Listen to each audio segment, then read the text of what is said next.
સુરતના સિંગણપુર ખાતે મુગલ ચા પર બે યુવાનોની થયેલી હત્યા મામલે પોલીસે એક મોટો ખુલાસો કર્યો છે અને જણાવ્યું હતું કે મૃતક રીઢવ ગુનેગાર હતો અને પોતે જ હત્યા કરવા આવતા પોતાને ચપ્પુ વાગી જતા મોતને ભેટ્યો છે. હાલ પોલીસે બે હત્યારાઓની ધરપકડ કરી છે, જેમાંથી એકની હાલ સારવાર હોસ્પિટલમાં છે. સુરતમાં કાયદો વ્યવસ્થાની સ્થિતિ પર ફરી સવાલ ઊભા થયા છે, કારણ કે સિંગણપુર વિસ્તારમાં બે યુવાનોની નજીવી બાબતે હત્યા કરાઈ હતી. વાત એમ છે કે સુરતના સિંગણપુર વિસ્તારમાં ચા પીવા માટે ગયેલા 30 વર્ષીય હર્ષિલ પાટેલ અને તેનો મિત્ર 25 વર્ષીય બટ્ટુ માળી સાથે ત્યાં હાજર કેટલાક યુવકો સાથે નજીવી બાબતે બોલાચાલી થઈ હતી. શરૂઆતમાં સામાન્ય લાગતો વિવાદ થોડી જ વારમાં હિંસક રૂપ ધારણ કરી ગયો હતો અને બોલાચાલી બાદ યુવકનું ટોળું તીક્ષ્ણ હથિયારો સાથે ઘટના સ્થળે ધસી આવ્યું હતું. ટોળાએ હર્ષિલ પાટેલ અને બટ્ટુ માળી પર ચપ્પુના ઘા ઝીકી નિર્દયતાપૂર્વક હુમલો કર્યો હતો. ગંભીર રીતે ઘાયલ બનેલા બંને યુવકોને સારવાર માટે હોસ્પિટલે ખસેડવામાં આવ્યા હતા, જ્યાં ફરજ પરના તબીબોએ તેમને મૃત જાહેર કર્યા છે. તો બીજી તરફ પોલીસે જણાવ્યું હતું કે મૃતક હર્ષિલ પાટેલ તેમના મિત્ર ભટ્ટ માળી સિંગણપુર વિસ્તારમાં મોગલ ચા પર ગયા હતા, જ્યાં દુકાનદારે દુકાન બંધ હોવાનું કહેતા તેઓએ ઝઘડો કરી દુકાન ખોલાવી હતી. હર્ષિલ પાટેલ તેના મિત્ર બટ્ટુ માળી સહિતના 6 લોકો ઝઘડો કર્યા બાદ નીકળી ગયા હતા અને પરત આવી ફરી ત્યાં બેસી કેરમ રમતા સ્થાનિકો સાથે ઝઘડો કર્યો હતો, જેમાં હર્ષિલ પાટેલ પોતાની સાથે લાવેલા ચપ્પુ વડે મારવા જતા તેને જ ઘા વાગી જતા મોત નીપજ્યું હતું. જ્યારે બટ્ટુ માળીની ઇજાઓ થતાં હોસ્પિટલે ખસેડવામાં આવ્યો હતો, જ્યાં તેનું પણ કરુણ મોત નીપજવા પામ્યું હતું. તો પોલીસે વધુમાં જણાવ્યું હતું કે મૃતક હર્ષિલ પાટેલ અને બટ્ટુ માળી બંને ગુનેગારો છે અને પાસા હેઠળ પણ કાર્યવાહી થઈ હોય તેઓ લિંબાયત અને કતારગામ વિસ્તારમાંથી આ વિસ્તારમાં આવ્યા હતા અને રાંદેર વિસ્તાર તરફ જઈ ત્યાંથી હથિયાર લાવી હુમલો કર્યો હતો. હત્યાકાંડમાં પોલીસે બે આરોપીની ધરપકડ કરી છે, જેમાં એકને ઈજાઓ થતાં હોस्पिटल सारवार માટે ખસેડવામાં આવ્યો હતો. सूरत शहर के सिंगरपुर पुलिस स्टेशन में रात को एक मर्डर की घटना बनी है, जिसमें दो लोगों की डेथ हुई है.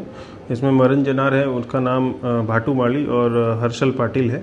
ये दोनों महाराष्ट्र के रहने वाले हैं, पर प्रांतीय हैं. घटना की विगत ऐसी है कि रात को 4 लोग, जिसमें से मरण जनार भी हैं, ये लोग मुगल टी स्टॉल पे आते हैं और मुगल टी स्टॉल पे ऐसा बोलते हैं कि इसको मावा खाना है, ऐसा करके. तो दुकानदार जो है वो बाहर बैठा होता है. उसने बोला कि शॉप अभी बंद है, लेकिन शॉप के अंदर 4 लोग बैठे थे जो कि कैरम खेल रहे थे. इसने ज़बरदस्ती शॉप खुलवाया और अंदर जाके उससे लड़ाई झगड़ा किया और फिर ये लोग 6 लोग जो थे वो अपने अपने रास्ते चले गए. जो अंदर शॉप के अंदर बैठ के जो कैरम खेल रहे थे वो यहाँ के लोकल थे, सिंगणपुर के ही थे, और बाकी जो ये लोग थे ये कतारगाम और लिंबायत से आए हुए थे.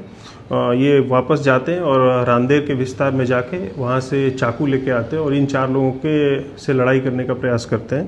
फिर इन 6 लोगों के बीच में लड़ाई होती है और इन 6 लोगों की लड़ाई के बीच में जो आरोपी जो था, जो फरियाद इसमें मरण जनार है, ये मरण जनार चाकू लेके आता है मारने के लिए और इसको खुद ही इसको चाकू लग जाती है और इसकी डेथ हो जाती है. दूसरा जो आदमी है उसकी भी सारवार के दौरान डेथ होती है. टोटल 2 लोगों की मरने की खबर है.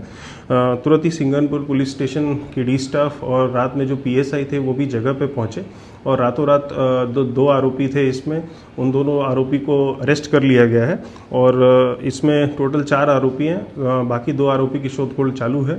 क्राइम ब्रांच की टीम और लोकल डी स्टाफ और LCB की टीम इसमें लगी हुई है और जल्दी हम बाकी 2 आरोपी को भी लेके आएंगे. इसमें मर्डर का ऑफेंस हमने BNS की धारा 103(1) के तहत इसमें फरियाद दाखिल किया है और आगे कार्रवाई हम कर रहे हैं. जो इसमें मरण जनार है, मरण जनार के ऊपर तड़ीपार का प्रपोजल अभी ऑलरेडी रखा हुआ है और इसके ऊपर पहले भी मारामारी के जैसे ऑफेंसेस इसके ऊपर ऑलरेडी दाखिल है. हाल तो डबल मर्डરની ઘટનાથી સિંગણપુર સહિત સમગ્ર વિસ્તારમાં સનસનાટી ફેલાઈ ગઈ છે. હાલ ભાગી છૂટેલા બે હત્યારાઓને ઝડપી પાડવા પોલીસે ચક્રો ગતિમાન કર્યા છે.